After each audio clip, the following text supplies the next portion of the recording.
We are 90 days into our turkesterone cycle, which is 3/4 of the way, and that mini cut is about to start. But for now, let's go over days 60 to 90. I will go over my weights, my pictures, my body measurements, and everything else. For those that don't know me, my name is Nick, or Exercise for Cheat Meals. I do fitness videos and I do recipe videos as well that are low calorie, high protein. So if you're into that kind of thing, like this video and subscribe to the channel. Also, if you want to support anything that I do here on the channel, you can use any of my codes in the pinned comment below and you will get some great products in return. Let's start off with my weights. Week 8 was right in between Christmas and New Year's, and that was when, if you remember from the last video, I was kind of struggling to not eat as many calories just because my birthday, there was all this stuff going on. If you want to check out that video, I highly recommend you do. However, I knew coming up January 1st that it would be much easier for me to maintain my weight, and that it was. So week 9, 210.5, 208.9, 210.6, 210.3. Everything was very consistent. It was very easy for me to stay at my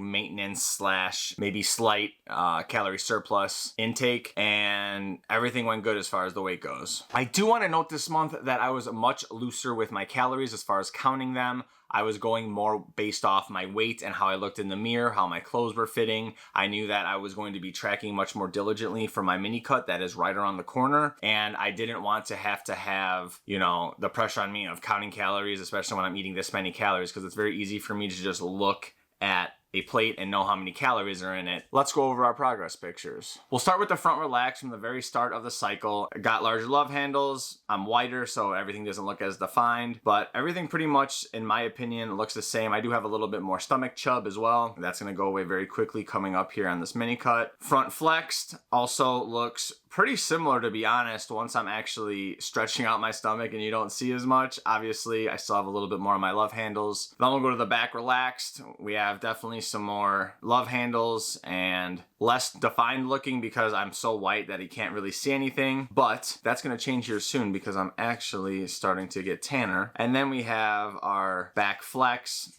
Again, love handles. I think that everything pretty much looks the same other than that. And then from the side, honestly, it's hard to tell from the side, even though I'm heavier, probably about 8 to 10 pounds heavier than the picture on the left. It almost looks like I'm leaner on the right, even though I definitely have more body fat. Then we'll go last month to this month, and I don't see much, if at all, change. It almost looks like I just trimmed my beard up and the next day I took pictures because it looks the exact same to me. Same thing with the front flex here. The back relax looks pretty much the same too, especially based on my weights that have stayed consistent all month, and it's the same as last month as well. Then we got the back flex, pretty much looks the same to me as well. And then the side picture. And I did take a different type of picture, like I'm a physique competitor, and kind of see where my abs were at and everything. And at this point, you can still see my top abs. And everything pretty much looks the exact same as last month. Let's get into my body measurements. Now, I'm just gonna go from the initial measurements up until now. I'm up about 1/4 inch on my arms. That could definitely be user error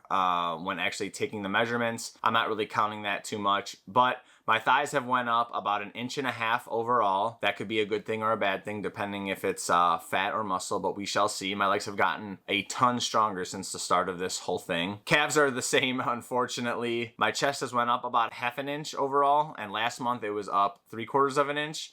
So it could be fat, could be some muscle. We'll see in a few weeks once we cut this fat off that I gained. Interestingly enough, both my waist and hips are down overall, even though I've gained almost 10 pounds of water, fat, muscle over this last 3 months. And my waist is down 3/4 inch. My hips are down 1/2 inch. However, from last month, I actually gained a little bit on my waist. So I'm up 1/2 inch from last month, but still down 3/4 inch overall. I expected that to happen from last month just because of the fact that I have been eating more, and eventually that was going to show up on my waist. I can only gain so much weight before my waistline does get bigger. However, not much of a difference in my opinion. The most detailed part of this video is probably the exercise volume, and you'll see why in a second. Now, from last month to this month, I gained about 8,000 pounds on my overall volume total.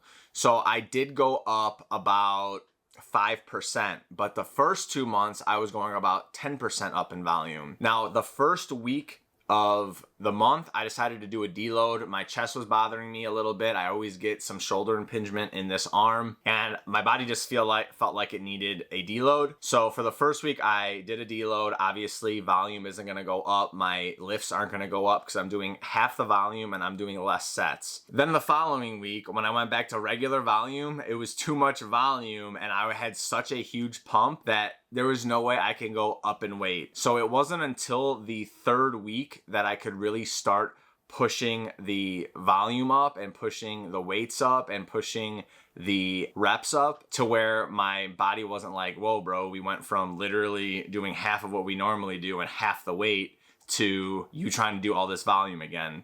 So that was kind of expected, and it definitely hindered the gains that I could have gotten if I tried to push all the way through. But I really felt like I needed a deload and wanted to take that break on my body. And I'm up overall, which is crazy to even say out loud, I'm up 35,000 pounds from my initial to my weekly volume as we speak, which is absolutely crazy. That's like 25% higher overall. I wanted to put up this example of my chest workout because some people might ask, why did your chest only go up, 250 pounds in weights? And it's not always about that number going up because I'm trying to get stronger too. So let's say that I do 80 for 10, which is 800 pounds, and then I go 85 for 8, which is 680. I technically went up in weight and I'm getting stronger, but I had to go back to 8 reps to get in the rep range that I needed to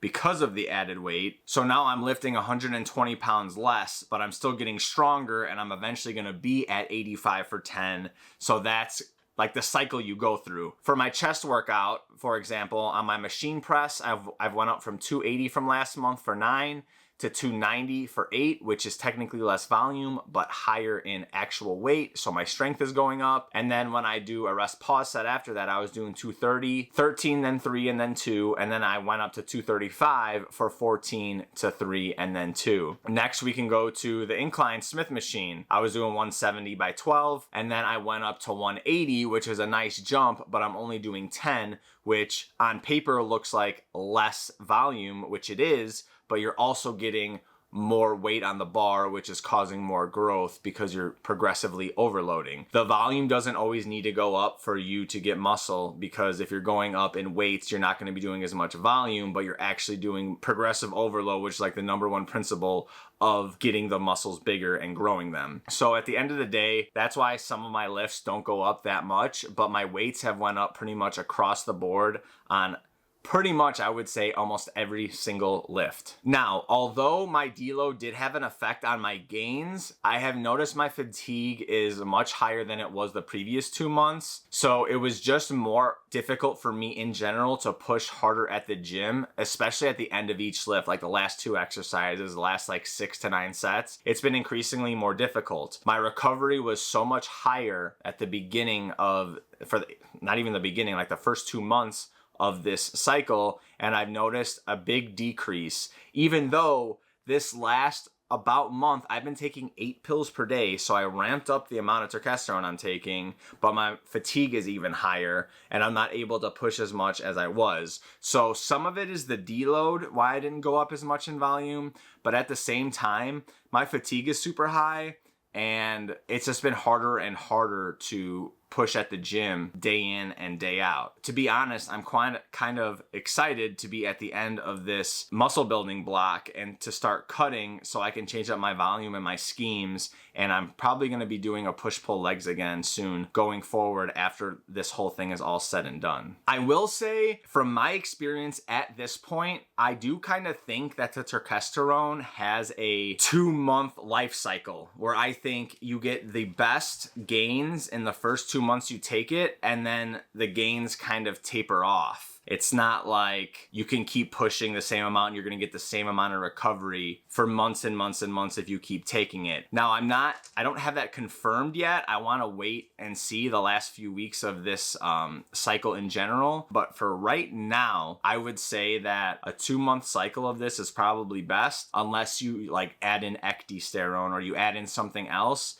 to help with keeping the gains going at the same rate. But for now, I want to say that 2 months at a time, maybe take a month or two off and then go back on if that's what you wanted to do. Another major point of this video is I do believe that anything more than 6 pills a day is just overkill. I've been doing 8 pills a day, like I said, for about 3 to 4 weeks now. I haven't maintained the same amount of gains that I was getting initially. My fatigue is way higher than it was initially when I was only taking 4 pills, and I'm just not seeing any improvements from 6 pills to 8 pills. I would say from 4 to 6, it was about the same. I gained 10% again the next month, so maybe there is a dose-dependent response up to a point and then diminishing returns after that, because I'm not noticing anything more beneficial with 8 pills than with 6. If anything, it has gone down because my fatigue is rising. And honestly, not only that, I've been trying to space them 2 pills at a time, 4 times during the day, and that's just frustrating as it is. So I'm going to be tapering back down to 6 pills, then I'm going to stop completely, and I'm going to also be logging to see how my strength gains were